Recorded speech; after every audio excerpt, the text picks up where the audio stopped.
Selamat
pagi semua. Selamat pagi, Bu. Ini ada yang di kelas ya. Yang di kelas bisa mendengar saya dengan baik? Oke.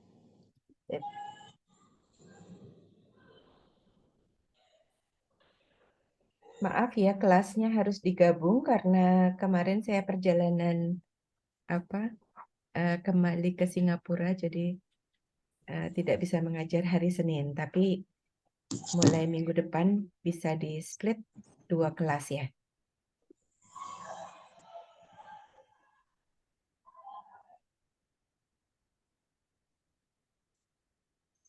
Yang kelas hari Senin itu jam berapa mulainya?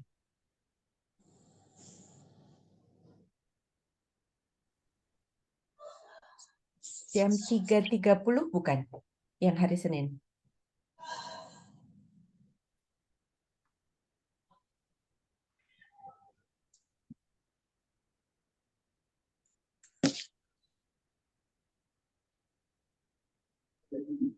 Halo, selamat pagi Bu Kristina. Selamat pagi. Oh, mohon maaf, bisa dengar suara saya Bu? Iya, bisa. Iya, bisa. Silakan. Silakan nanti kalau Ibu bisa ada pertanyaan. Ada yang tadi. Semoga Ibu kameranya mana ya? Kalau kelas yang hari Senin itu mulai jam 3.30 ya? Enggak, siap. Siap, siap, siap.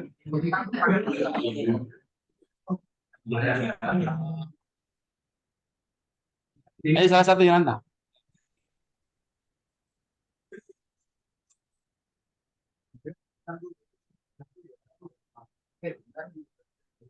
Ketua kelasnya siapa? Jadi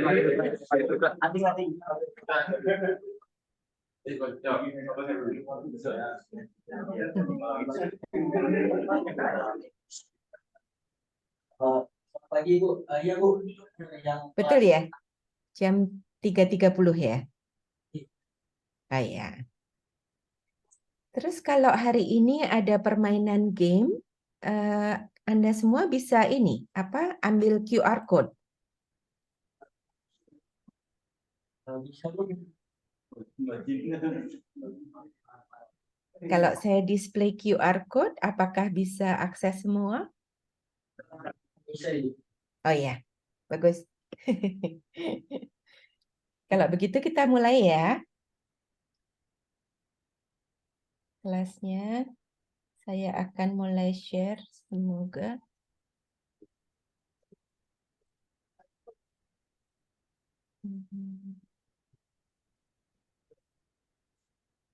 Saya kira di sini.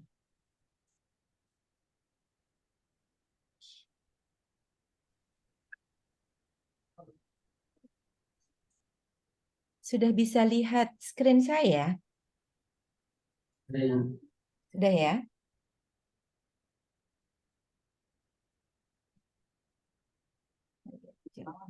Jelas ya? Bisa lihat? Bisa lihat presentasinya?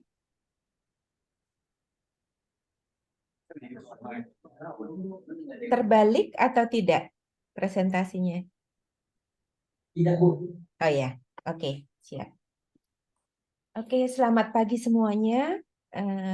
Senang sekali pagi ini bisa berjumpa dengan Anda semua. Saya akan memberikan materi tentang aktivitas gunung api dan teknologi pemantauannya. Semoga ini menjadi bahan yang menarik untuk dipelajari dan menjadi eh, menambah ketertarikan untuk mendalami studi gunung api di Indonesia ya. Nama saya Christina. Silahkan kalau ingin bertanya lewat chat atau lewat email atau lewat ini nanti akan saya berikan sesi pertanyaan. Silahkan, jangan sungkan. Sebelum masuk ke dalam materi pembahasan, akan saya berikan sedikit overview ya aktivitas gunung api di Indonesia. Kenapa kita harus peduli dengan aktivitas gunung api di Indonesia?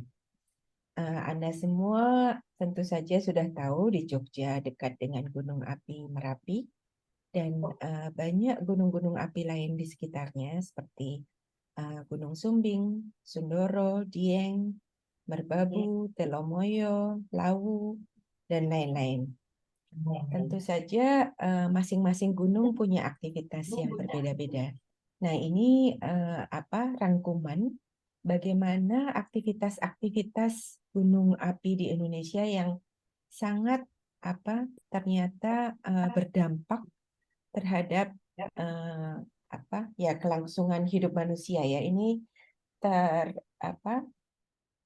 terekam dari sejak erupsi Tambora 1815. Jadi sejak itu sudah banyak sekali sampai puluhan ribu eh, penduduk ya yang kena akibatnya, dampaknya. Kemudian yang kedua itu Krakatau tahun 1883 yang juga besar dan diikuti oleh banyak beberapa gunung api lain. Dan di sini ditunjukkan bahwa Indonesia itu merupakan negara yang terdampak dengan persentase hampir lebih dari 65%. Jadi itu besar sekali. Sehingga kenapa kita harus memahami bahaya gunung api di sekitar kita. Dan dengan kita bisa memahami, kita bisa mempelajari, kita bisa mengantisipasi dengan lebih baik. Jadi living in harmony ya istilahnya dengan kebencanaan geologi di sekitar kita termasuk gunung api. Anda tentunya sudah mendapat background bahwa plate tektonik yang bergerak di sekitar kepulauan Indonesia itulah yang mengakibatkan terbentuknya gugusan gunung api ya, atau kita sebut volcanic arc. Nah, salah satu yang paling besar adalah busur Sunda, termasuk Pulau Jawa. Itu masuk volcanic arc dari busur Sunda. Dan bagaimana proses itu terjadi dari proses subduksi hingga magma mencapai permukaan, itu semua merupakan proses yang lama, tidak dalam hitungan hari. Jadi ini proses subduksi sendiri dalam waktu geologi dan proses pergerakan magma juga panjang.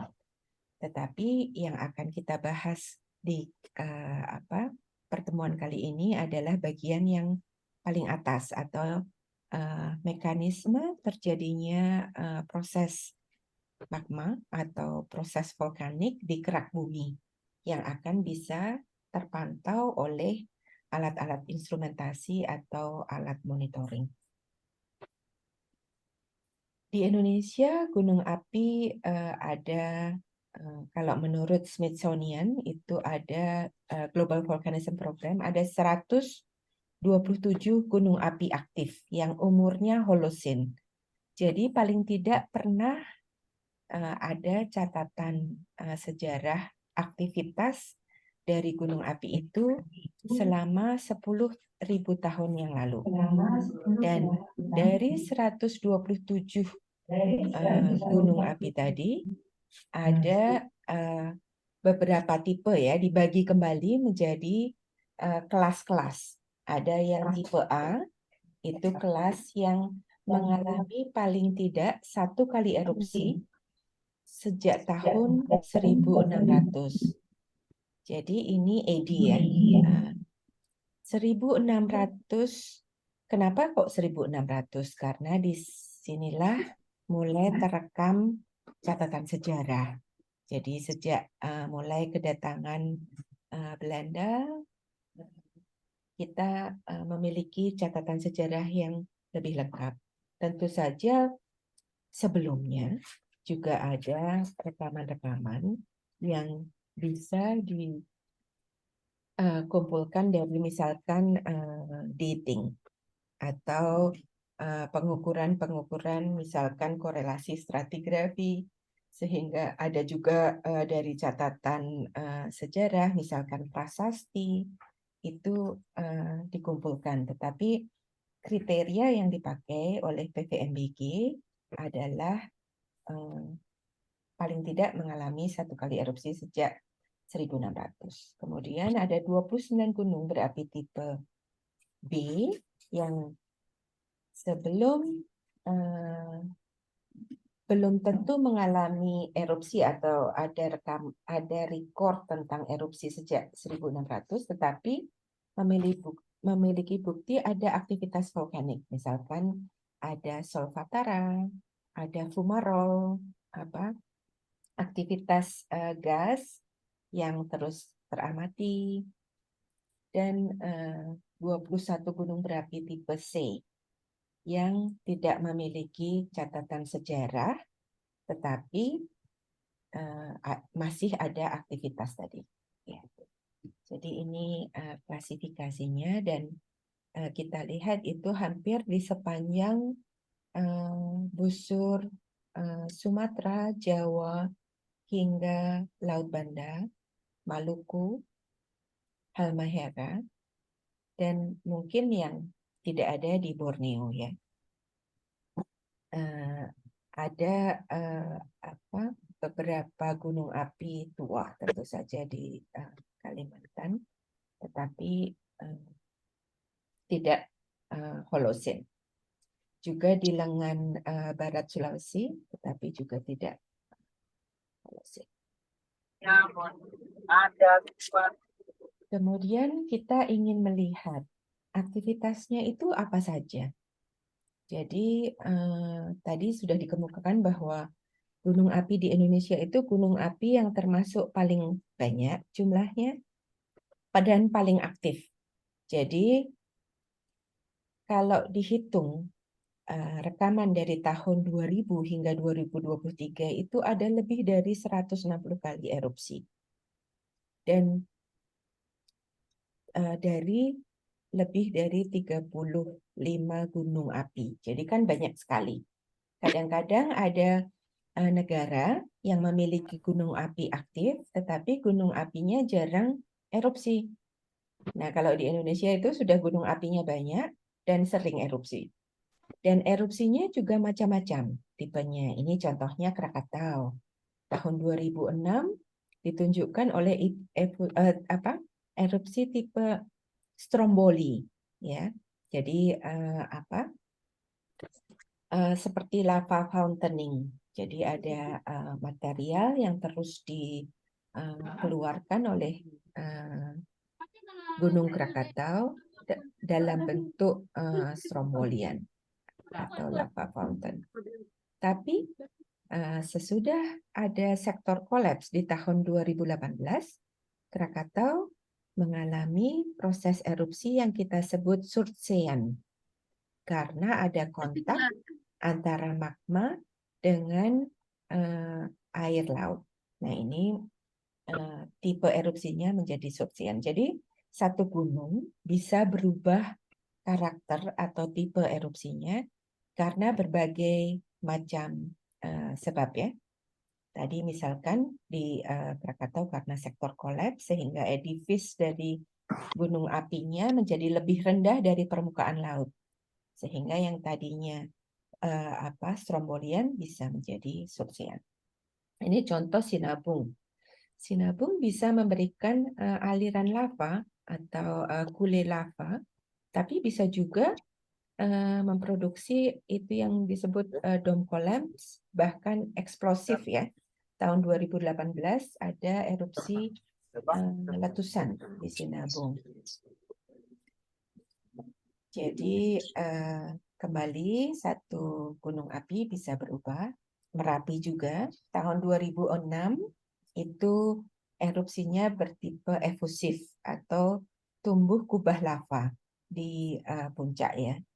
Lava akan ekstrusi dan bertambah banyak dan akan membentuk atau memformasi kubah lava.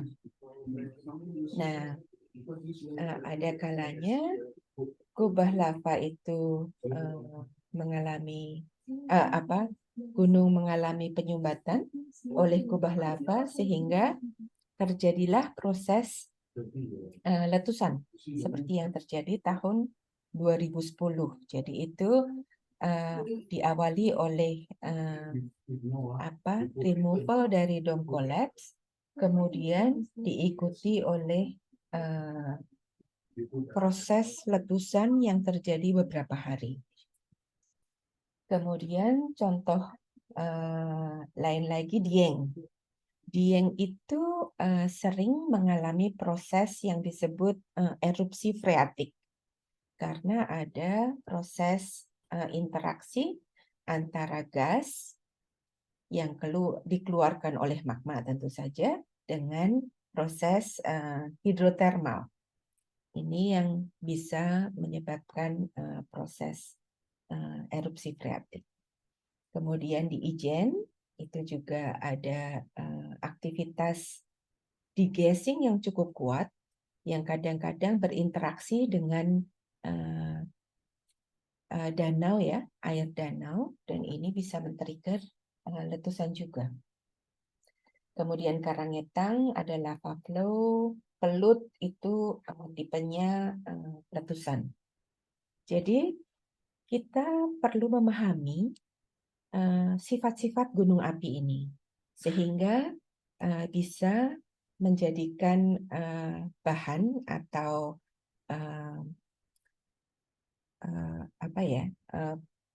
pendukung untuk merencanakan dan menstrategikan bagaimana pemakaian lahan, misalkan untuk land use planning, untuk membangun instalasi-instalasi penting ya untuk kepentingan ya masyarakat dan juga untuk pemukiman tentu saja. Kemudian yang paling penting dari itu semua, kita harus mampu memitigasi. Jadi memahami sifat gunungnya, karakter erupsi dan aktivitasnya, sehingga kita mampu memberikan informasi ke pengambil keputusan untuk memakai sebagai dasar atau landasan pemanfaatan lahan dan pembangunan infrastruktur. Selain itu, saat akan erupsi atau akan ada event atau aktivitas gunung api yang berbahaya, kita mampu memahaminya, sehingga mampu memberikan peringatan atau rekomendasi kepada stakeholder dan masyarakat di sekitar gunung. Itu yang paling penting. Sekarang saya ingin mencoba main game. Kalau Anda bisa akses QR code ini, nanti kita coba cek kira-kira bisa nggak? Kita coba dulu ya.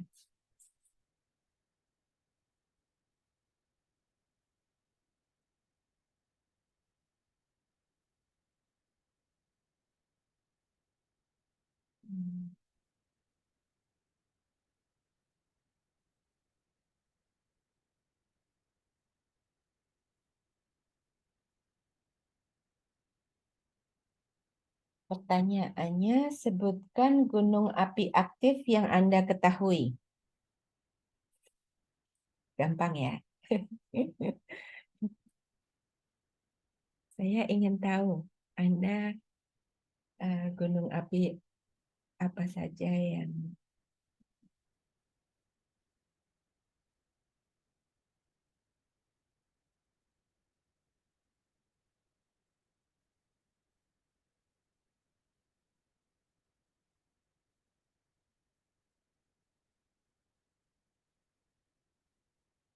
bagus. Tidak hanya di Indonesia ya. Wah, ada yang dari eh, Korea dan China ini. Perbatasan Korea dan China. Wah, ada yang di Amerika, ada yang besar. Yellowstone.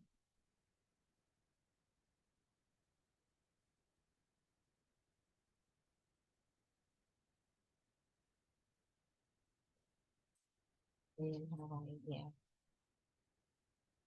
Wah, ada yang dari Iceland. Bagus.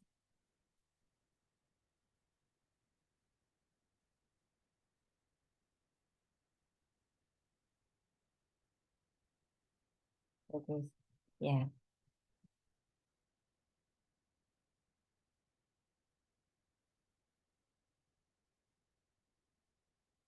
ada yang dari Sulawesi.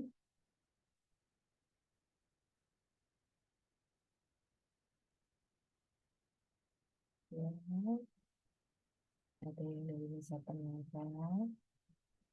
Ya. Wah, ada yang dari Karibia.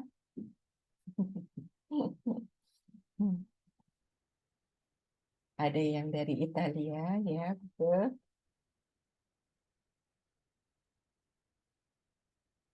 Ya, bagus. Terima kasih banyak. Jadi, apa? Eh, ternyata ini ya, apa? eh, ya, pemahaman Anda tentang gunung api cukup luas dan saya senang apa lihatnya. Tidak hanya di Jawa saja, tapi juga di seluruh Indonesia dan juga di apa penjuru dunia.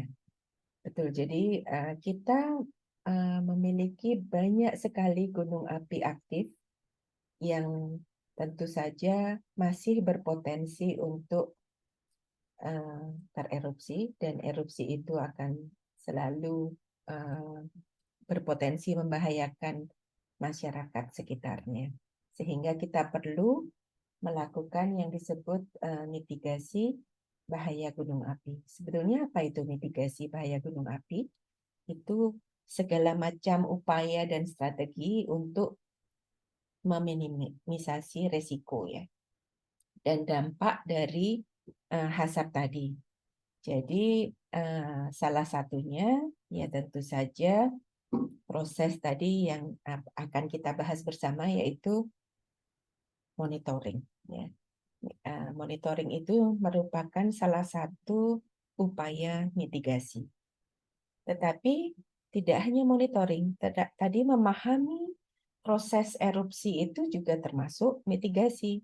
Memahami proses terjadinya bahaya gunung api, aktivitas gunung api yang membahayakan itu juga upaya mitigasi. Jadi intinya untuk mitigasi itu harus dilandasi oleh pemahaman dasar tentang gunung api.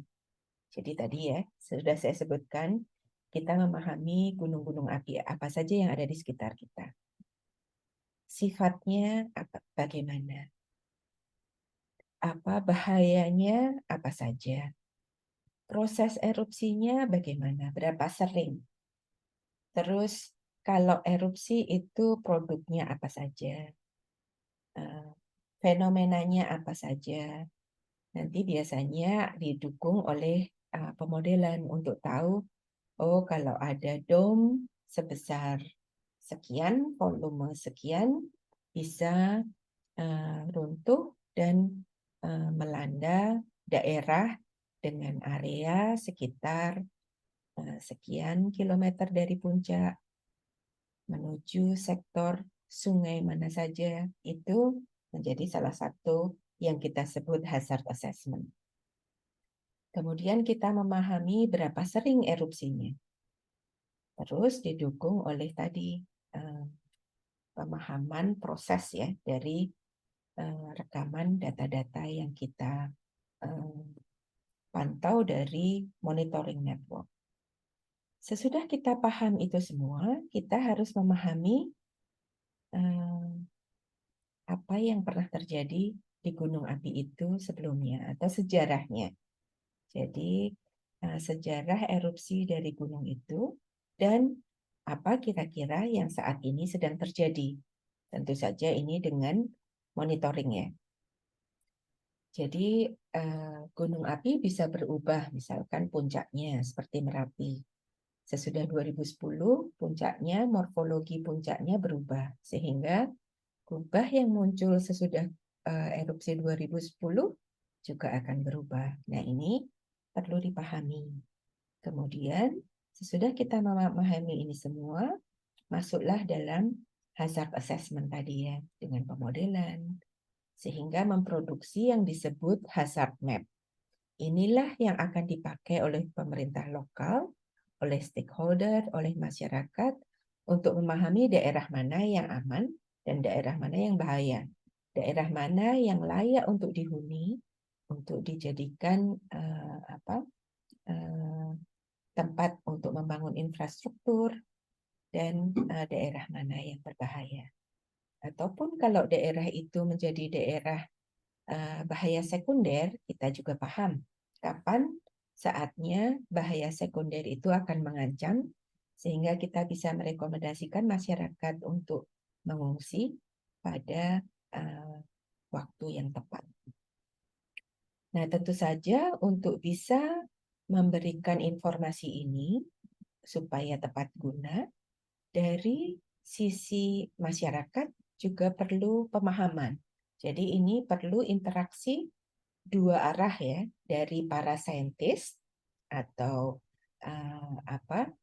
yang dalam hal ini mereka yang mempelajari gunung api dengan para pengambil keputusan atau pihak stakeholder dan juga masyarakat lokal untuk mampu mencermati apa yang direkomendasikan dan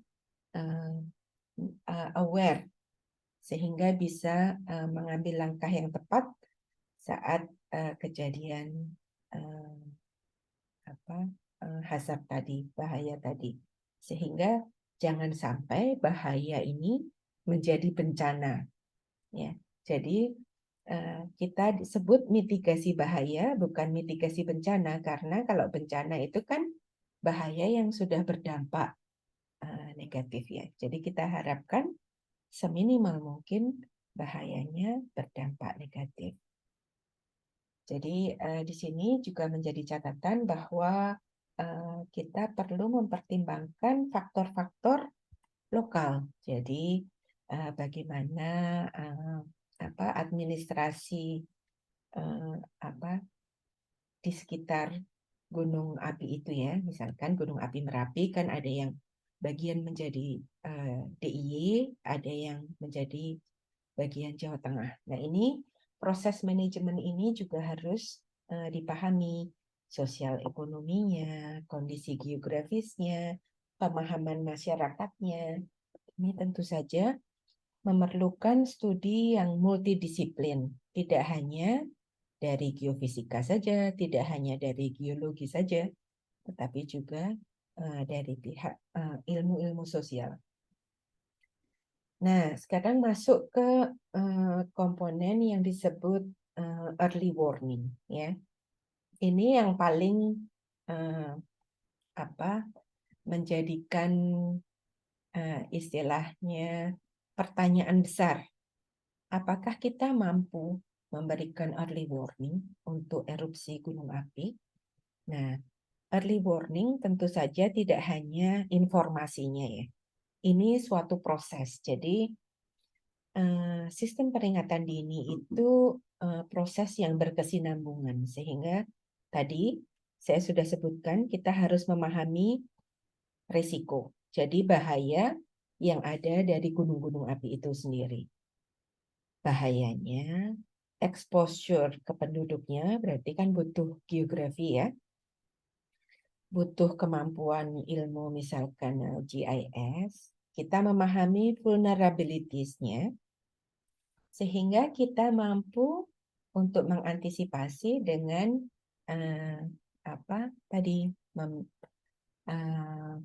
membuat network untuk memonitor gunung api tersebut untuk mampu mendeteksi proses-proses yang akan menjadi hazard.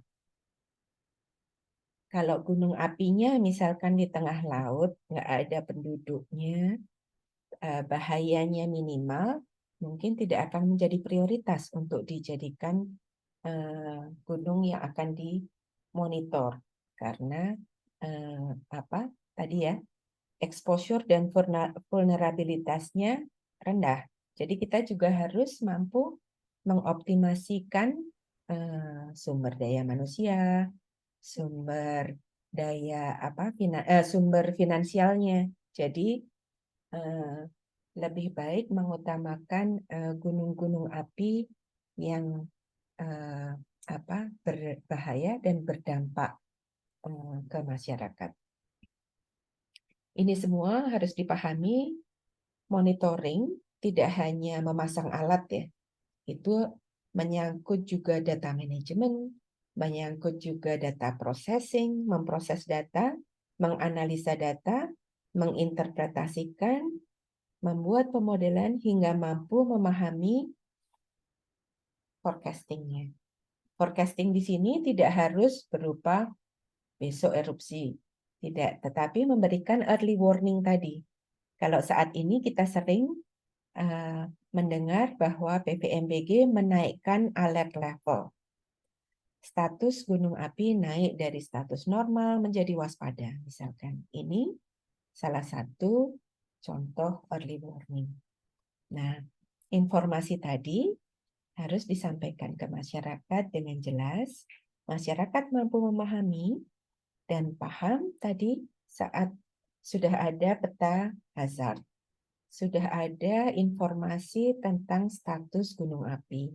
Ada rekomendasi. Nah, biasanya tahu di mana daerah-daerah yang berbahaya, misalkan. Daerah-daerah yang harus dievakuasi. Nah, ini semua harus diseminasikan dengan baik. Baik kepada pemangku keputusan, juga ke masyarakat. Dan ini perlu proses yang panjang. Sebelum, selama krisis, selama gunungnya erupsi, dan saat nanti kembali pemulihan pasca erupsinya. Kemudian kembali ke bagaimana memahami karakteristik gunung api ya, dari sejarahnya. Tadi Merapi, kita lihat, oh Merapi itu morfologinya stratovolkanik. Kita lihat padat sekali ya penduduk di sekitar Merapi. Dan kita bisa melihat bukaan-bukaan di mana potensi hazard akan terjadi. Ini ditunjukkan oleh peta-peta sebaran dari hasil erupsi antara tahun 1911 hingga 2010. Sebagian besar masuk ke sektor selatan, mungkin sedikit tenggara ya, hingga ke arah utara. Karena tadi bukaan dari morfologi puncak gunung api itu sendiri. Jadi morfologi pentingnya pemahaman morfologi. Kemudian pemahaman pola erupsinya. Tadi ada dome forming atau ekstrusi lava di puncak yang berakumulasi, dan biasanya akumulasi itu akan menjadi tidak stabil dan terjadilah longsoran atau kubah lava yang kolaps yang mengakibatkan awan panas atau pyroclastic flow. Juga ada proses-proses letusan seperti tahun 2010 yang baru saja terjadi yang cukup besar. Ini juga dampaknya besar ya. Salah satunya ada ashfall atau jatuhan abu yang juga menyebabkan penutupan bandara-bandara ya. Karena ini jaraknya kan jauh dan juga berbahaya untuk penerbangan. Selain juga akibat-akibat di lokal. Waktu itu daerah yang harus dievakuasi hingga 20 km jaraknya. Nah, ini contoh-contoh arah-arah aliran sungai yang terdampak oleh erupsi dari tahun 1911 hingga 2010. Dari arah tenggara hingga arah utara. Dan jaraknya cukup jauh ya. Ini yang di luar ini lingkaran 10 km. Yang di dalam ini lingkaran 5 km. Jadi sebagian besar cukup jauh menuju ke arah barat daya.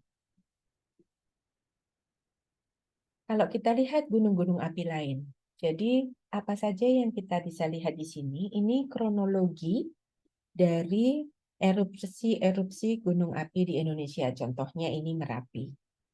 Warna pink ini menunjukkan durasi dari erupsinya. Ini titik-titik yang terhubung, ini menunjukkan magnitude atau besarnya erupsi.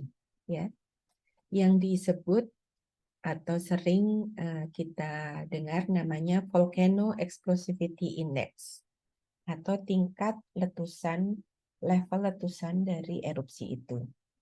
Semakin tinggi VEI-nya berarti semakin besar erupsinya. Semakin banyak materi yang dihasilkan oleh erupsi itu. Jadi ini contohnya misalkan Merapi pernah VEI 4 tahun 1872 dan juga tahun 2010. Ini contohnya Karangetang juga sering erupsi ya. Tapi erupsinya maksimum sampai VEI 3 saja. Kemudian Gunung Api Semeru itu tidak besar VEI-nya, tetapi durasinya cukup panjang. Kita bisa lihat Semeru saat ini masih terus ya bererupsi, membentuk istilahnya pyroclastic cone di puncak. Dan pyroclastic cone itu bisa terakumulasi tambah besar volumenya, dan karena semakin besar volumenya menjadi tidak stabil dan bisa gugur.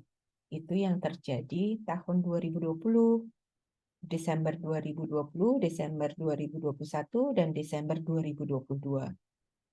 3 tahun berturut-turut Semeru mengalami guguran dari tadi ya pyroclastic cone tadi yang menyebabkan awan panas cukup besar. Karena Semeru tidak hanya membentuk pyroclastic cone, tapi juga ada kule lava.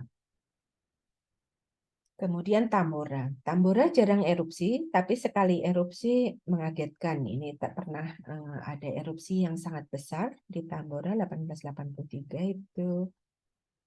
Enggak, 1815 maaf. Tambora itu besar ya, VEI-nya skalanya 7. Lebih besar dari Krakatau. Krakatau skalanya 6 tahun 1883. Kemudian disusul oleh aktivitas yang sering. Sedangkan Tambora tidak ya. Tambora ada jarak 1820, 1880. Terus ini ada yang kecil terjadi, tapi Krakatau terus tumbuh. Dan 2018 mengalami kolaps lagi. Ada beberapa gunung api lain seperti Kelut yang interval antara erupsinya cukup panjang, Dan erupsinya itu cukup besar-besar ya. PEI-nya hampir rata-rata 4 semua. Tapi lihat, pingnya itu hampir kecil sekali. Berarti erupsinya itu pendek. Jadi kelut ini efisien ya. Kalau erupsi besar langsung selesai. Kalau yang lain sering lama-lama. Ya, ini bagaimana kita bisa memahami sejarah erupsi gunung-gunung api di Indonesia. Sehingga kita bisa memahami juga bahayanya. Tadi saya sebutkan ada bahaya yang lokal atau dekat dengan sumber erupsi, ada bahaya yang jauh dari sumber erupsi.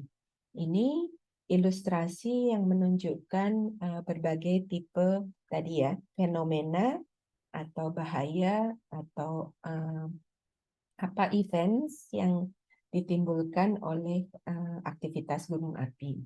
Salah satunya tadi kubah lava atau lava explosion.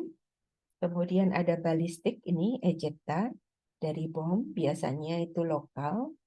Dome collapse lokal, pyroclastic flow tadi termasuk lokal ya, sekitar sampai 15-16 km. Tetapi lahar bisa jauh, bisa puluhan kilometer. Terus letusan vertikal, jatuhan abunya bisa ratusan kilometer juga. Misalkan dari Kelut, erupsinya abunya bisa sampai ke Bandung, sampai ke Jakarta, yang juga menyebabkan penutupan bandara-bandara di Jawa ya waktu itu 2014. Kemudian tsunami. Anda masih ingat tentu saja 2018 kasus di Krakatau, ada tsunami, kemudian Hunga Tonga. Mungkin ada yang ingat di Pasifik ada gunung api namanya Hunga Tonga, itu tsunami-nya cukup jauh jangkauannya, hampir ke seluruh Pasifik ya. Dan gelombangnya ditambah ketinggiannya karena tadi ada atmospheric shock atau entrainment yang menyebabkan tsunami run up-nya naik. Ini contoh ilustrasi antara dampak ya. Ini pyroclastic flow, lahar, sampai ke climate. Jadi gunung api juga memproduksi gas-gas yang juga mampu memberikan dampak kepada global climate. Contohnya Krakatau, Tambora, erupsi-erupsi besar yang terjadi di Indonesia yang dampaknya hingga Eropa, sehingga menyebabkan musim dingin yang lebih panjang. Tadi saya sebutkan sesudah memahami bahayanya, bisa memetakan bahaya itu. Sehingga peta bahaya, peta kawasan rawan bencana gunung api itu dibuat oleh PVMBG untuk memberikan landasan kepada pemerintah lokal, kepada masyarakat tentang bahaya dari gunung api itu sendiri. Tentu saja ini peta kawasan rawan bencana atau kita sebut KRB itu berlaku untuk antar erupsi ya. Jadi misalkan ini dikeluarkan setelah erupsi 2010. Pada saat erupsi sekarang, area-area KRB ini bisa ditambah dan dimodifikasi oleh hasil pemodelan dan kondisi dari aktivitas gunung api saat ini, Gunung Merapi saat ini. Jadi misalkan ada yang hasil karena kubah lava sekarang ke arah barat daya, misalkan daerah yang berisiko ke arah barat daya sekarang 7 km misalkan. Dan proses ini dinamis. Jadi asesmen bisa dilakukan secara menerus dalam selama proses erupsi ya. Sebelum masuk ke topik lain, ini di sini saya ingin highlight tadi yang sudah kita diskusikan bersama. Jadi pertama kita identifikasi tadi ya gunung api yang berisiko tinggi, tipe erupsinya, interval dari perulangannya, fitur morfologinya, komposisi kimia batuannya, tektonik background-nya. Kemudian kita bisa menilai bahaya dari gunung api tersebut dari peta KRB. Kemudian melakukan pemantauan gunung api sehingga mampu untuk memprediksi atau memberikan early warning untuk kalau ada aktivitas yang membahayakan. Sehingga kita bisa melakukan yang disebut crisis response selama kejadian-kejadian krisis seperti erupsi. Sehingga manajemen penanggulangan bahaya gunung api akan bisa dilakukan lebih baik demi keselamatan masyarakat di sekitar dan juga untuk kelangsungan perekonomian ya. Jadi itu tadi perlu beberapa poin yang harus menjadi prioritas. Tentu saja basic volcano research itu yang utama. Selain juga mengoptimisasikan dan mengefisiensikan proses monitoring tadi ya. Di mana menginstal instrumentasi, bagaimana memanajemen datanya, sehingga data bisa langsung diproses, dianalisa, bisa langsung untuk dipakai mengambil keputusan. Sehingga keputusan yang diambil itu semua tepat waktu dan efektif untuk diterapkan untuk tadi ya evakuasi. Jadi kalau seandainya tidak butuh evakuasi, ya tidak perlu evakuasi. Kalau memang butuh evakuasi, ya harus evakuasi. Nah, itu pengambilan keputusan itu penting ya. Karena dampaknya kan juga kepada masyarakat, bisa resah, juga bisa terdampak ekonomi. Sekarang kita masuk ke volcano unrest. Sebelumnya ada pertanyaan nggak? Sekarang sudah sejam lebih kan ya? Sebelum masuk ke unrest, kalau ada pertanyaan, silakan.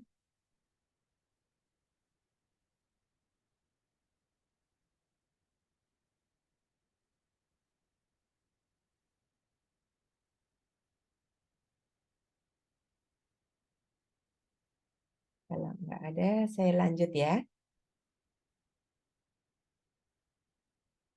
Oke. Jadi tadi kita sudah memahami pertama kenapa di Indonesia kita perlu memahami gunung api, apa itu mitigasi bahaya gunung api. Sekarang kita ingin memahami apa itu yang disebut unrest volkanik atau volcanic unrest. Pasti Anda semua sering mendengar istilah unrest. Biasanya itu unrest kalau suatu negara mengalami unrest berarti dalam kondisi perang ya. Kalau gunung ya tidak dalam kondisi perang, tapi kondisi di mana gunung itu tidak normal atau tidak dalam kondisi resting. Jadi tidak dalam kondisi istirahat, berarti tidak seperti biasanya. Misalkan biasanya Gunung Merapi itu ya ada gempa sekali sehari. 1 minggu itu misalkan maksimum 15 kali gempa, tapi tiba-tiba terjadilah 20 kali gempa dalam sehari. Kita kan bertanya-tanya, wah Merapi sedang mulai aktif nih. Terus mungkin hari berikutnya naik lagi jumlah gempanya. Terus dilihat dari deformasi ada juga sinyal deformasi yang berubah. Jadi perubahan-perubahan ini yang dari sifat normal itu yang kita sebut kondisi unrest atau kondisi yang tidak normal. Karena biasanya normalnya itu kan dalam kondisi istirahat ya atau resting. Nah, ini ilustrasi di sini menunjukkan bagaimana magma kalau sudah berakumulasi di kerak bumi, itu sifat buoyancy dari magma pasti ingin untuk menuju ke permukaan. Kadang-kadang didahului oleh gasnya dulu.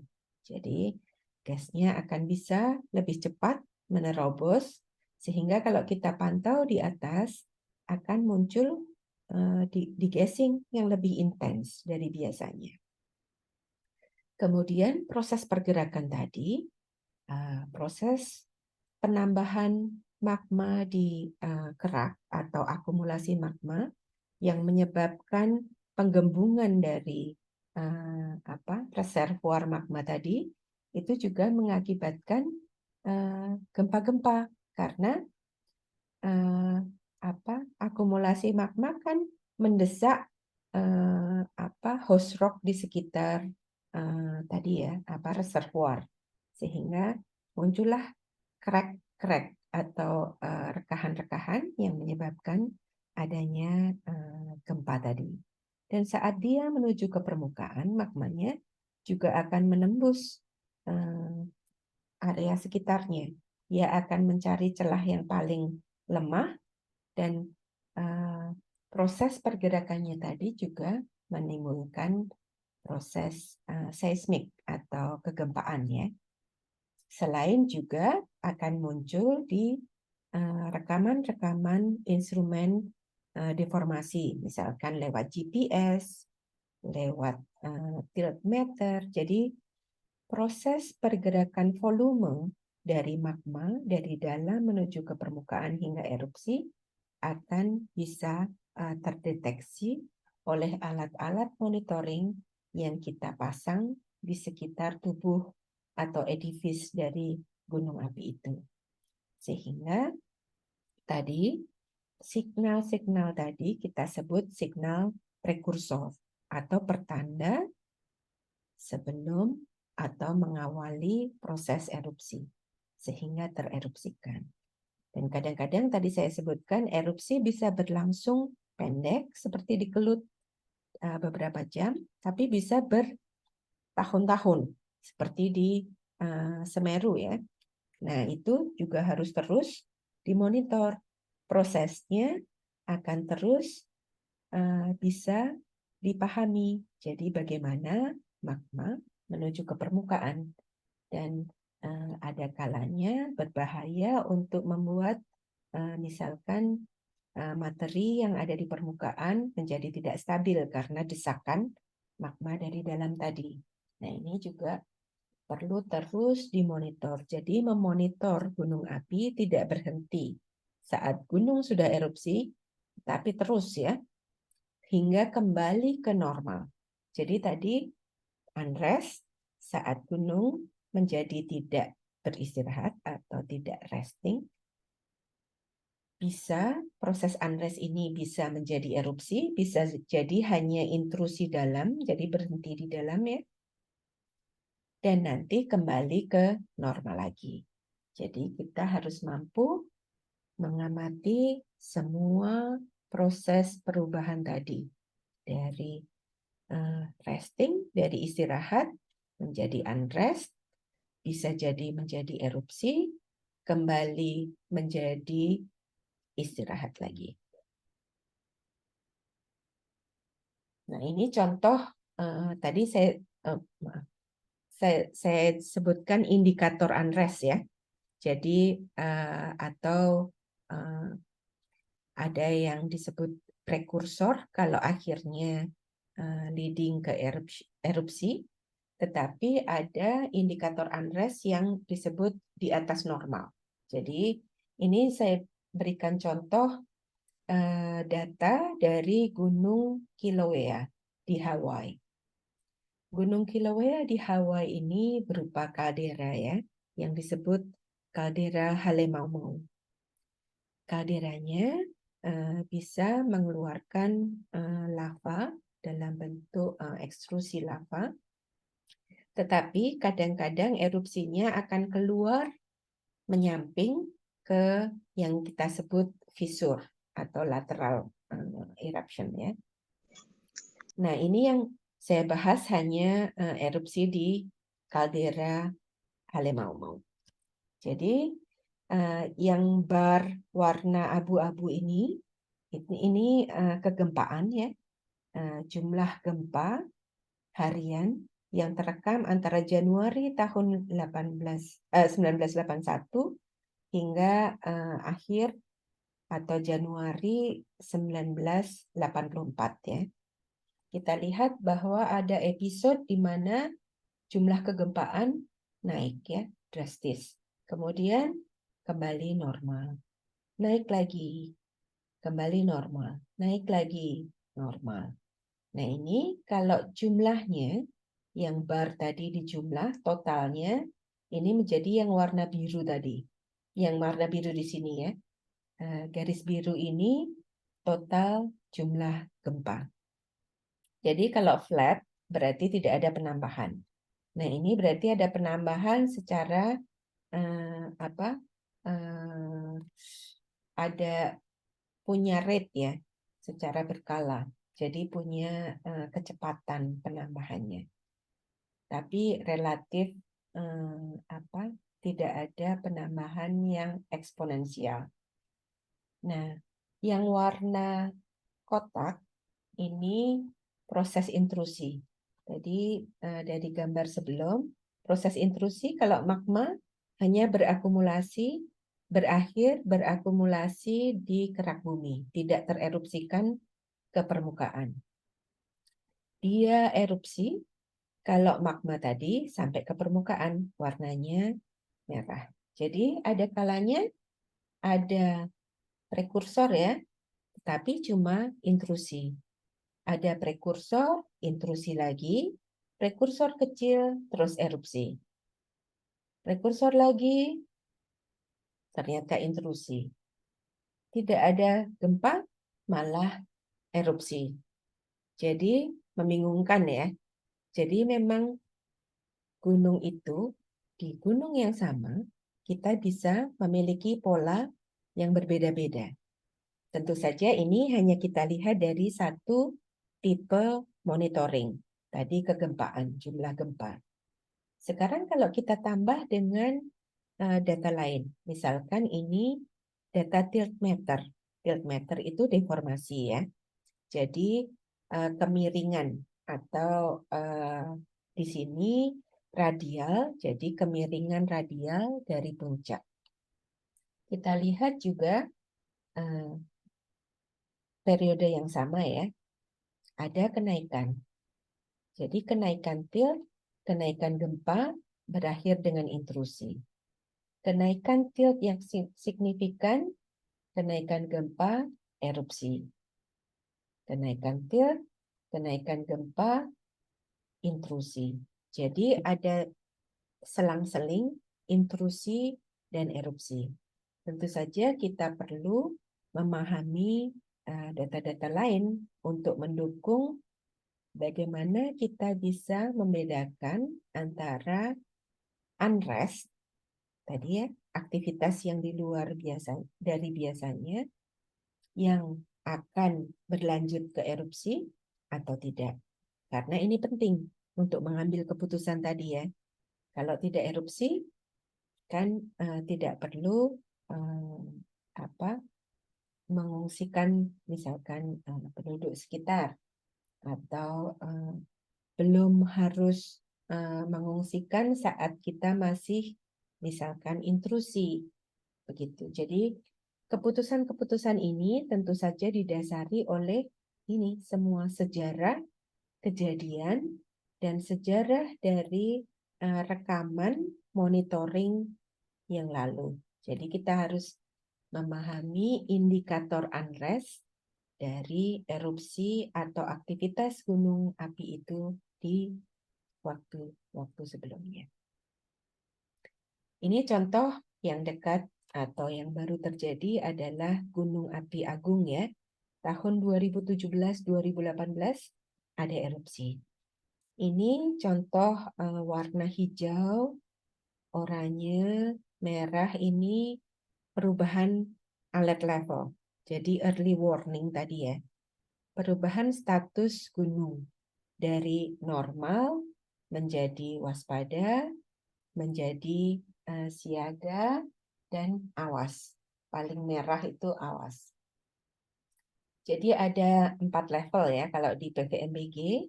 Di Indonesia normal, itu berarti tidak ada unrest. Kalau mulai ada unrest, bisa waspada hingga awas ya, menuju erupsi. Nah ini contoh beberapa tipe multi parameter monitoring yang kita sebut indikator tadi ya. Jadi ada ini seismic amplitude. Jadi ini data dari seismik kegempaan. Tadi kan yang di Kilauea itu jumlah gempa. Kalau di sini ini seismik energinya yang di total. Jadi kita lihat semakin naik, ini energinya semakin tinggi. Anggapannya sudah dekat ya erupsinya. Oleh sebabnya waktu itu dinaikkan, ternyata malah turun lagi. Turun lagi energinya baru erupsi itu di bulan Desember ini ya. Tahun 2017. Jadi ada jeda antara peak dari energi seismik dan erupsinya atau magmanya menuju ke permukaan. Ini contohnya data GPS. GPS baseline length, jadi jarak antara 2 stasiun. Kemudian ada data gas, ini SO2, CO2, ini rasio CO2 dan SO2, bromium. Kemudian ada data thermal. Nah, data thermal ternyata baru muncul akhir-akhir saat lava sudah mulai terakumulasi di kawah ya. Nah, ini contoh kasus bahwa tidak selamanya tadi ya kita anggapannya kalau energinya sudah maksimum, sudah dekat dengan erupsi. Ternyata belum tentu. Kadang-kadang suatu sistem magmatik atau vulkanik memerlukan waktu untuk bisa mendobrak sistem penyumbatan ya dari konduit di bagian atas tadi. Jadi ini proses yang diperlukan untuk magma mampu hingga akhirnya menerobos ke permukaan dan akhirnya erupsi efusif. Walaupun ada beberapa kali didahului letusan ya. Nah ini tadi contoh-contoh tadi memberikan gambaran betapa pentingnya pengambilan keputusan. Jadi saat unrest itu mulai kelihatan escalated atau naik ya, biasanya disitulah saat pengambilan keputusan harus diambil. Dan waktunya pendek, karena bisa jadi signifikasi dari pengambilan keputusan ini dampaknya besar ya, karena misalkan penduduk yang harus dievakuasi itu ribuan. Jadi tidak bisa dimobilisasi dalam waktu 1 hari. Dan ini harus diambil langkah-langkah yang cepat dan tepat. Kita harus tahu bagaimana kira-kira unrest itu akan berevolusi. Terus, apakah akan jadi erupsi? Jika iya, erupsinya seperti apa? Terus bahayanya apa saja? Kapan akan berakhir? Terus apakah harus diubah tadi alert levelnya atau peringatan dininya, keputusan-keputusan ini semua dilandasi oleh data. Data dari monitoring tadi. Jadi begitu pentingnya monitoring.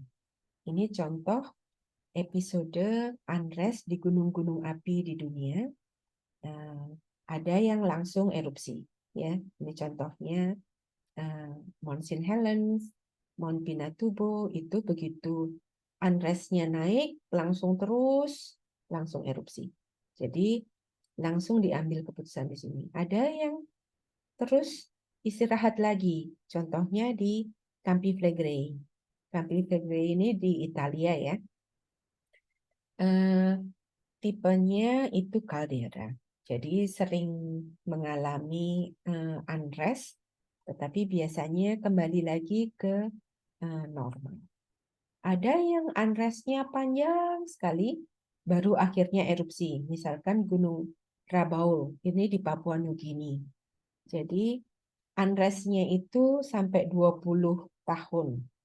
Jadi penduduk pernah beberapa kali harus evakuasi selama proses unrest ini.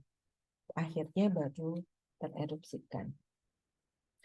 Kemudian ada yang sudah lama unrest, unrest-nya juga dalam kondisi tinggi, akhirnya balik lagi ke normal, contohnya Yellowstone dan Long Valley caldera. Ini juga tipe-tipe caldera. Jadi ini ya, kita harus memahami ini semua, dan cara untuk bisa memahami ini semua adalah dengan tadi data monitoring. Makanya pentingnya data monitoring. Nah, tadi unrest itu bisa berakhir ke hanya intrusi dalam. Nah, intrusi dalam ini bisa juga terdeteksi dengan INSAR, dengan data deformasi ya. INSAR itu dari satellite remote sensing. Jadi akan bisa muncul kalau ada signal deformasi dari dalam, bisa dideteksi dengan INSAR. Bisa juga ada beberapa tipe gempa yang dalam, bisa dimonitor oleh coverage dari monitoring infrastructure yang cukup bagus, bisa menjangkau hingga 10 km kedalamannya misalkan. Kemudian dari intrusi dalam tadi bisa menuju ke yang lebih dangkal atau intrusi kerak dangkal. Ini biasanya sudah dekat dengan edifice ya. Jadi sudah shallow. Ini biasanya sekitar ya sampai 3 km kedalamannya. Nah, ini biasanya proses-proses ini sudah mulai ada manifestasi permukaan seperti rekahan-rekahan. Kemudian ada proses seperti letusan freatik. Karena gas sudah rilis berinteraksi dengan hidrotermal sistem di gunung api dan akan menyebabkan tadi letusan freatik. Kemudian yang ini kedua ini kita sebut proses non-magmatik ya, karena tidak ada magma yang muncul di permukaan. Untuk kasus kejadian magma menuju ke permukaan, contohnya Merapi saat ini, itu dengan kubah lava, atau ini contoh foto di sini adalah Kelut tahun 2007, pernah keluar kubah lava di kawahnya, itu kita sebut proses erupsi efusif. Kemudian ada proses eksplosif seperti di sini Pinatubo, seperti Merapi tahun 2010, itu kita sebut subclinian ya, dengan volcano explosivity index biasanya dikategorikan. Jadi ada yang vulkanian itu antara VEI 2 dan 3, kemudian subclinian itu VEI 3 dan 4, sampai ke plinian ya, VEI 5 ke atas.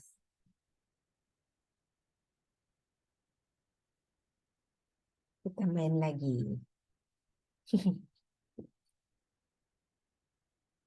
Masih ada waktu kan ya?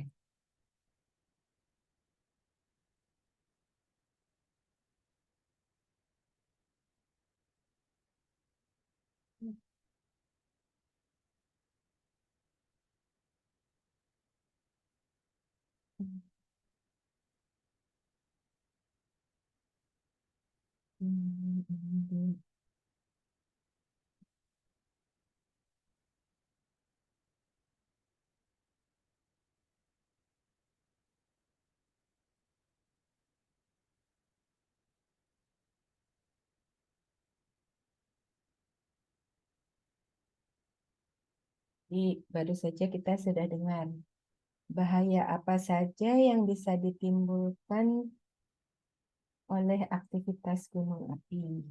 Banyak sekali ya.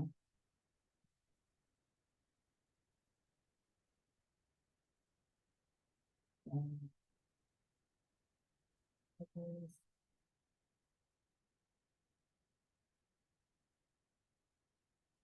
lagi yang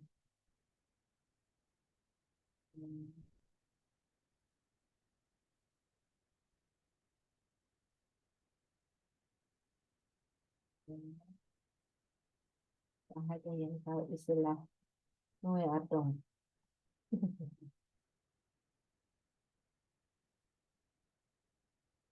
Terus,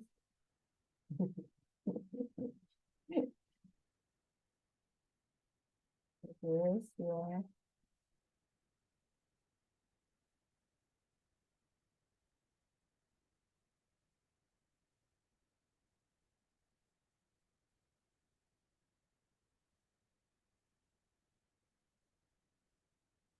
yang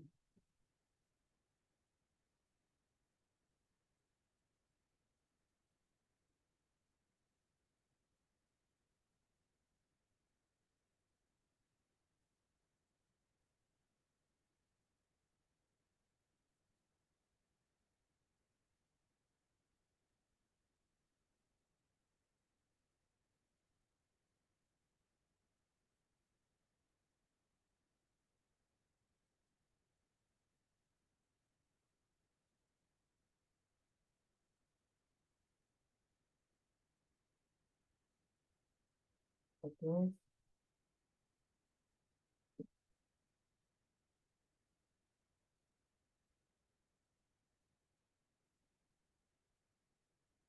ada yang tahu awan panas besar.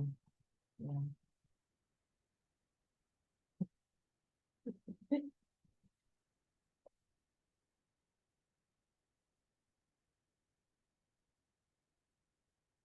Oke. Ya, jadi eh, tadi kita sudah paham bahaya ya, bedanya bahaya dan dampak.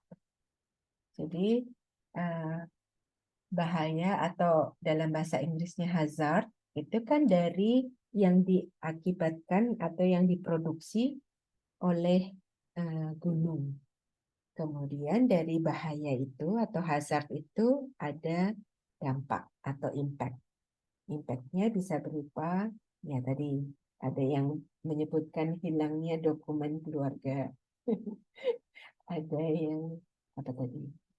Eh, hilang asa, kematian. Itu sebetulnya impact ya.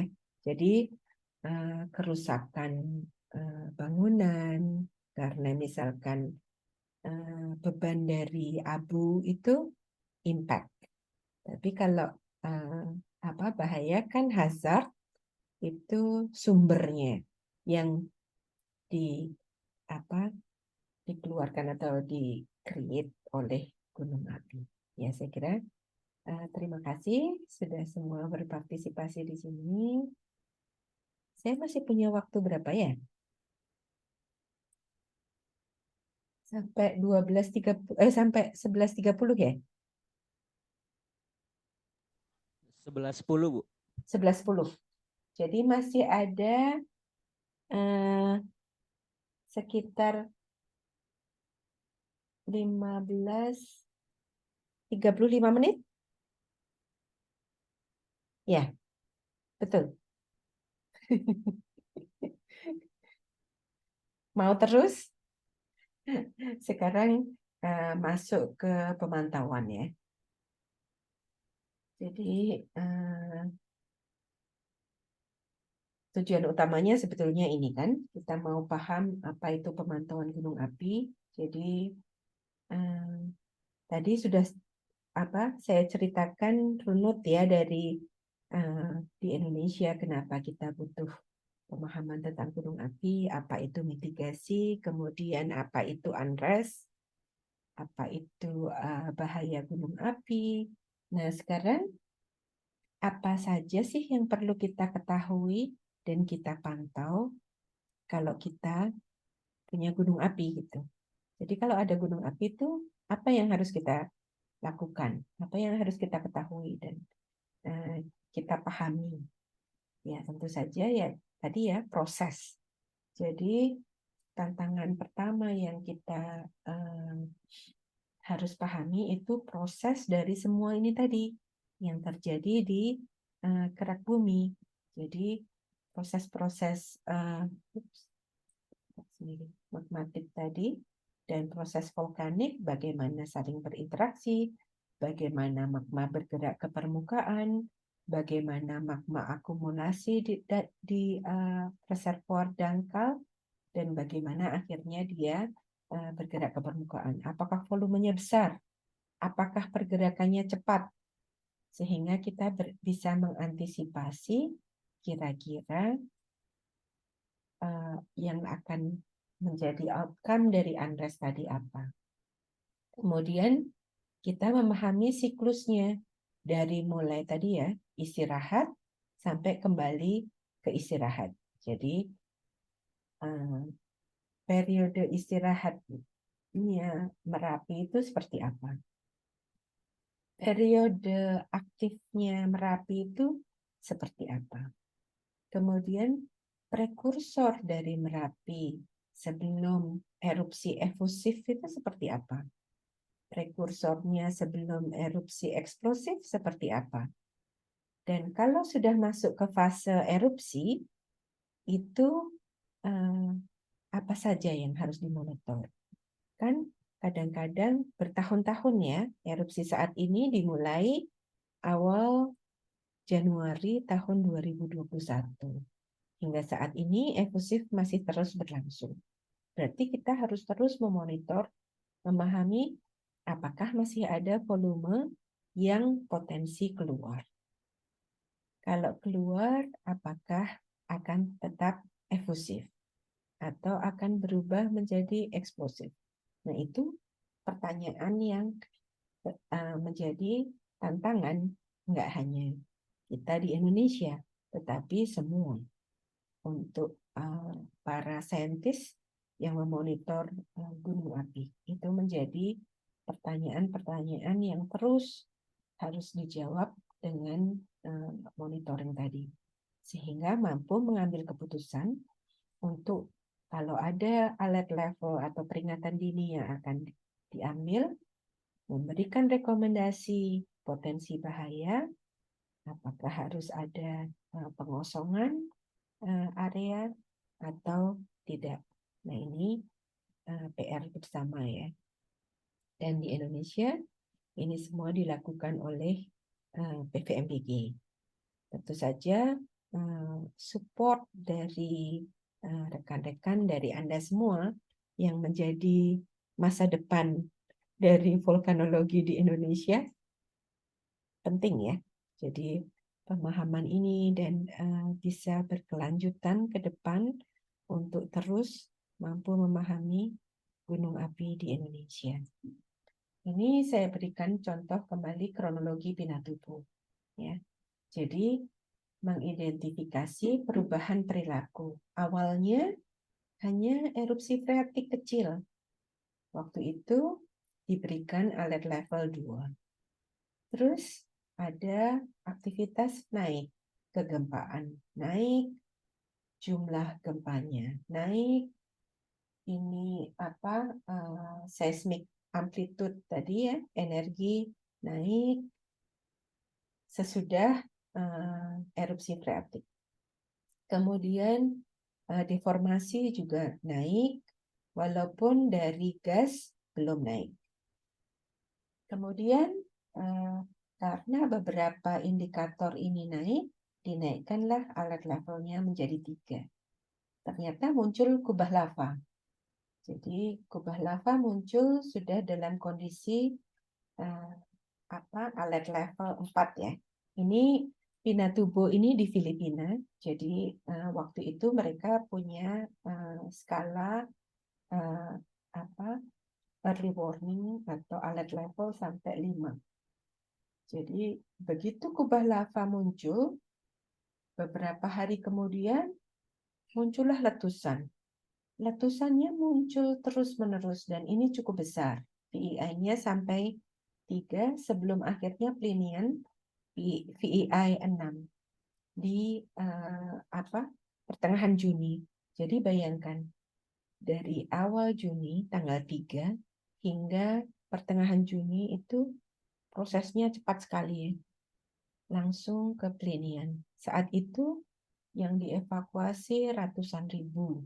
Bahkan sampai ada airbase dari Amerika waktu itu namanya Clark Air Base harus dikosongkan karena dekat dengan Gunung Pinatubo. Dan abunya karena letusannya besar ya, 6 itu dari Filipina sampai Singapura. Jadi cukup besar dampaknya. Banyak maskapai penerbangan atau airport yang ditutup.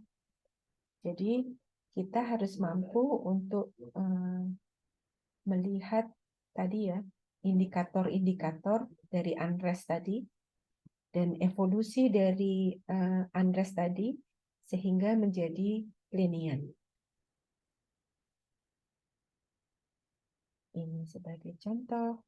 Ini kronologi Pinatubo yang sama ya. Jadi sampai ada 65.000 masyarakat yang penduduk yang dievakuasi dalam radius 40.000 kilometer. Jadi hari ke hari ini berubah. Sama halnya di Merapi. Merapi tahun 2010 itu prosesnya juga cukup cepat. Jadi inisial dari erupsi terjadi tanggal 26 Oktober 2010 berupa letusan. Letusan ini menyebabkan kubah lava tahun 2006 yang tersisa yang di atas Merapi semuanya hilang. Jadi terjadilah letusan berikutnya. Jadi ini erupsi letusan ya atau explosion. Jadi ada series ini yang ditandai E ini letusan. Jadi letusan sampai akhirnya terjadi klimaktik dari letusannya itu di tanggal 3 hingga tanggal 6 November. Tapi kalau kita lihat dari sini datanya dari gas SO2 dan dari letusannya atau energi gempanya Arsem ya, sepertinya energi gempanya turun. Ini juga gasnya turun. Tetapi ternyata kita malah mengekspektasi sesuatu yang luar biasa ya. Nah, waktu itu untungnya ditambah data satelit. Jadi inilah pertama kali data satelit memberikan informasi yang luar biasa untuk memberikan indikator tentang kecepatan pertumbuhan kubah lava. Berarti kecepatan magma itu berakumulasi menuju ke permukaan dan berakumulasi di puncak. Nah, itu kecepatannya tinggi sekali sehingga waktu itu walaupun ada indikator-indikator dari signal monitoring yang menunjukkan penurunan, tetapi ada indikator yang menunjukkan bahwa erupsi akan menjadi semakin besar. Sehingga waktu itu proses evakuasi dilakukan secara masif di beberapa hari ini ya. Nah, ini berarti integrasi antara data monitoring di darat atau yang dipasang di sekitar gunung dan remote sensing itu penting. Inilah teknologi ya, teknologi yang sekarang kita banyak didukung oleh remote sensing. Jadi data-data tadi harus terintegrasi, harus bisa langsung dibaca. Jadi datanya harus bisa diproses, langsung dianalisa, dan bisa diinterpretasikan karena prosesnya hanya beberapa jam. Untuk mengambil keputusan itu kadang-kadang cuma sore hari. Masyarakat harus dievakuasi malam hari itu juga. Karena imminent eruption tadi ya, atau klimaktiknya itu sudah dekat. Nah, ini contoh-contoh beberapa ilustrasi. Ini bisa dilihat nanti di beberapa film ya, yang mengilustrasikan bagaimana kalau magma menuju ke permukaan, itu akan menyebabkan gempa-gempa di sekitar area yang dilewati ya, sehingga jumlah kegempaan akan menaik. Tadi ada inflasi karena magma terus berakumulasi, kemudian ada degassing, jadi ada penambahan temperatur karena ini tadi magma kan temperaturnya lebih tinggi, sehingga aquifer yang ada di permukaan juga mengalami boiling, akan banyak steaming. Kemudian kalau kita pasang thermocouple atau thermoprobe akan merekam kenaikan thermal. Jadi gas, seismik, deformasi, thermal. Itu utama. Tentu saja banyak lagi tipe-tipe monitoring ya. Kita bisa melihat sekarang bahkan dengan sampling dari abu. Jadi seri eksplosif yang berkelanjutan itu bisa disampel abunya dan abunya dibandingkan untuk melihat komponen juvenile dari magma. Semakin tinggi komponen juvenile berarti semakin banyak magma yang terlibat ya, bukan material lama gitu. Jadi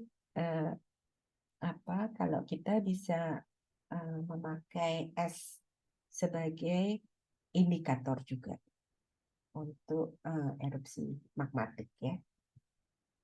Kemudian kita banyak melakukan juga analisa laboratorium, misalkan pengambilan gas ke lapangan, misalkan seperti ijen, kelut, mengambil sampel dari airnya untuk melihat perubahan warna air, perubahan morfologi itu penting. Nah, sesudah itu dilengkapi oleh tadi ya alat-alat monitoring yang bisa mendeteksi secara kontinu. Jadi tadi kan survei lapangan dan analisa laboratorium biasanya dilakukan secara periodik, misalkan sebulan sekali, setahun 3 kali, tetapi data-data yang dari instrumen itu sebagian besar kontinu. Kadang yang seismik itu 100 sampel per detik. Jadi sampling rate-nya tinggi sekali ya. Kalau data-data lain bisa 10 menit sekali, bisa dibuat di set 1 jam sekali. Jadi kemampuan pendeteksian itu juga penting. Misalkan sekarang bisa memakai drone untuk melihat kecepatan pertumbuhan kubah lava, misalkan. Terus dengan satelit bisa melihat tadi temperatur, thermal, bisa melihat gas, bisa melihat deformasi. Dan sekarang beberapa satelit bisa kembali ke lokasi yang sama setelah mengelilingi bumi, kembali ke lokasi yang sama sekitar 12 hari. Semoga ke depan bisa semakin cepat. Kalau untuk gas itu bisa setiap hari. Jadi satelit-satelit meteorologi itu biasanya kembali setiap hari. Jadi kita bisa memiliki data harian. Ini contoh yang ada di Museum Merapi ya. Itu menunjukkan, maaf kok tiba-tiba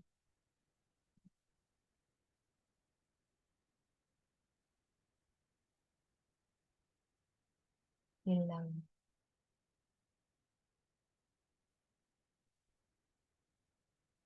Sudah waktunya ini untuk istirahat ya. Kayaknya udah hampir habis nih ya.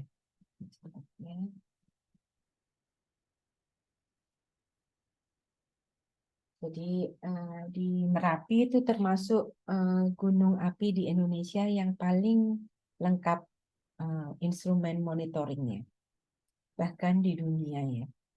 Karena apa? Karena Merapi itu termasuk gunung api yang paling berbahaya karena sering erupsi dan kepadatan penduduknya, sehingga perlu dimonitor dengan cermat. Bahkan ahli-ahli dari seluruh dunia juga tertarik studi di Merapi karena tadi sering erupsi sehingga menjadi laboratorium alam untuk memahami proses erupsi gunung api. Nah, ini contoh yang kami kembangkan di Singapura, yaitu bank data untuk monitoring gunung api seluruh dunia. Jadi, untuk melihat kapabilitas dari gunung-gunung api seluruh dunia, apakah sudah termonitor dengan bagus. Sehingga kita mampu memahami kira-kira, oh, gunung ini kalau erupsi kira-kira sudah bisa mendeteksi kalau ada magma migrasi tidak ya? Jadi sebagaimana bagus desain dari monitoring infrastructure untuk bisa memonitor gunung itu dengan baik. Ini menjadi topik studi yang bagus saat ini karena tadi seperti saya sebutkan setiap gunung punya karakter. Setiap gunung punya morfologi yang berbeda. Sifat erupsinya dan aktivitasnya berbeda-beda sehingga alat monitoringnya juga harus disesuaikan dengan ciri-ciri yang diperlukan oleh gunung itu untuk mendeteksi bahayanya.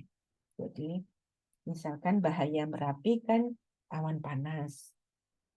Dan apa kira-kira instrumen dan bagaimana mendesain instrumen yang bagus untuk tadi melihat volume dari migrasi magma, misalkan mengkuantifikasi kecepatan migrasi magma seperti itu. Ini contohnya gunung api di Jepang. Ini gunung apa ya? Hachijojima.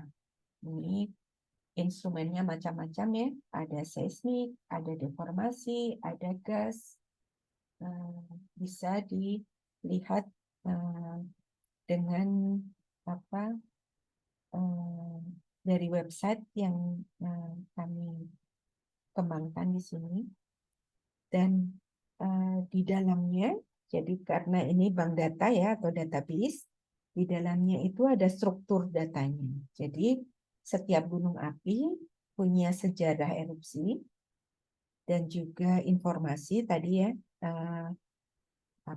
morfologinya, rock composition-nya, tectonic settings-nya, terus sejarah erupsinya, kapan terakhir erupsi, berapa sering erupsinya, terus berapa besar, tipenya seperti apa. Kemudian setiap gunung tadi punya network monitoring dari seismik, dari deformasi, gas, hidrologi, thermal. Ini fields ini termasuk gravity, magnetic, potential fields ya. terus ada yang meteorologi. Kemudian ini semua kan yang bagian ground base, jadi networknya dipasang di sekitar edifice gunung api. Tetapi ada yang datanya dimonitor, diambil dari satellite remote sensing.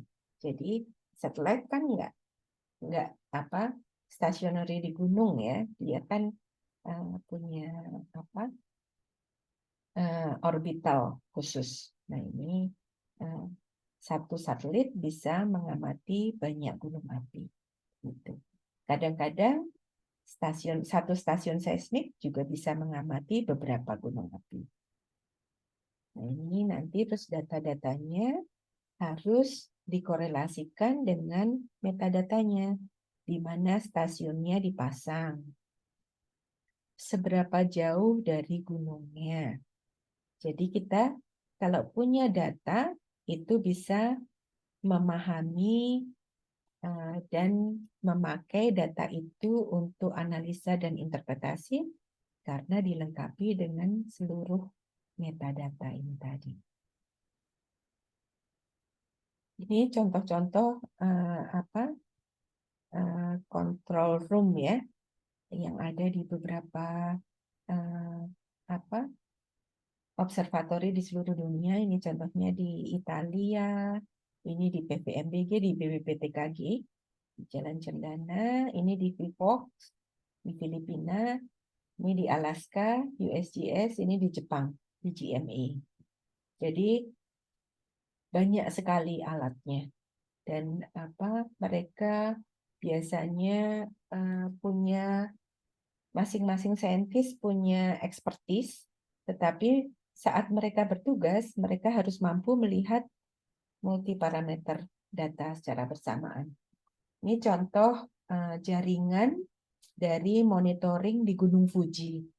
Gunung Fuji sudah lama sekali tidak erupsi, terakhir erupsi abad 17 dan masih terus aktif, masih sering mengalami unrest. Instrumennya banyak sekali. Jadi ini berbagai macam instrumen yang dipasang di sekitar Gunung Fuji. Ini websitenya, bisa kalau Anda ingin browsing-browsing, ingin lihat, silahkan. Nanti saya akan bagi ya, ini presentasi saya. Nah ini contoh di Gunung Fuji juga, tapi saya zoom in.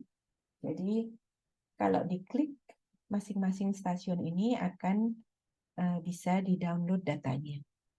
Jadi mereka open ya, dan kita bisa melihat rekaman-rekaman data itu.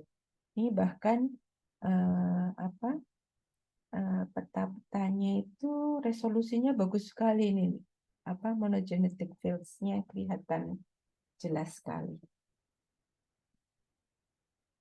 Ini contoh di Kilauea, Hawaii, dimonitor oleh Hawaii Volcano Observatory dari USGS. Ini juga bisa dilihat datanya, bisa di-download kegempaannya, juga ini GPS ya. Instrumennya juga banyak karena gunungnya ada beberapa. Ini Kilauea, ini Mauna Loa, ini Mauna Kea. Nah, ini contoh magma Indonesia. Kita bisa melihat gunung-gunung api yang dimonitor di Indonesia dan juga yang saat ini sedang aktif. Kalau diklik, kita bisa lihat data kegempaannya. Ya. Saya kira itu semua.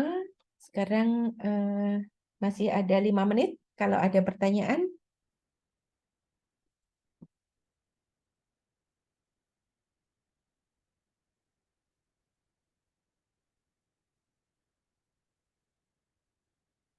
Akan saya berikan materinya ya ke Bu Esti, nanti saya kopikan. Nanti bisa dipakai. Silahkan dipelajari. Kalau ada yang belum jelas, kalau ada yang ingin ditanyakan, bisa di sesi depan, minggu depan, ditanyakan. saya dengan senang hati akan menjawab. Semoga sudah jelas ya. Oke, sekarang kalau gitu kita main lagi. Kita tutup dengan permainan lagi.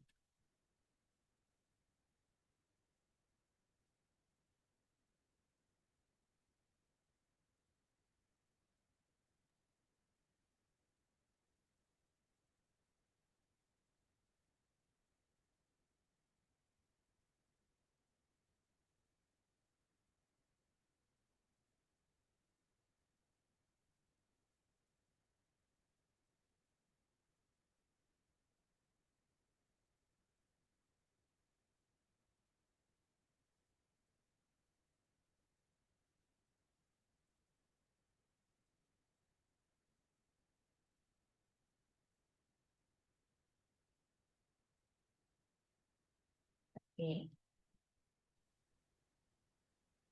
ya.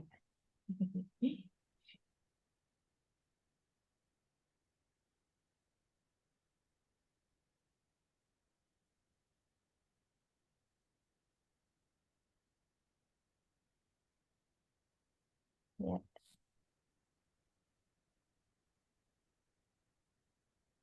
ada yang tahu lidar.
Hmm,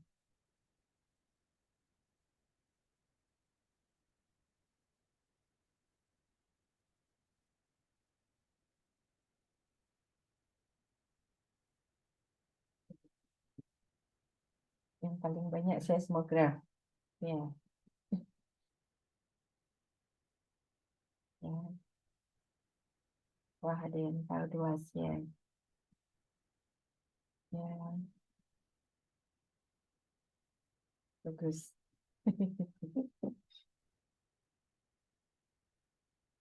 Ya.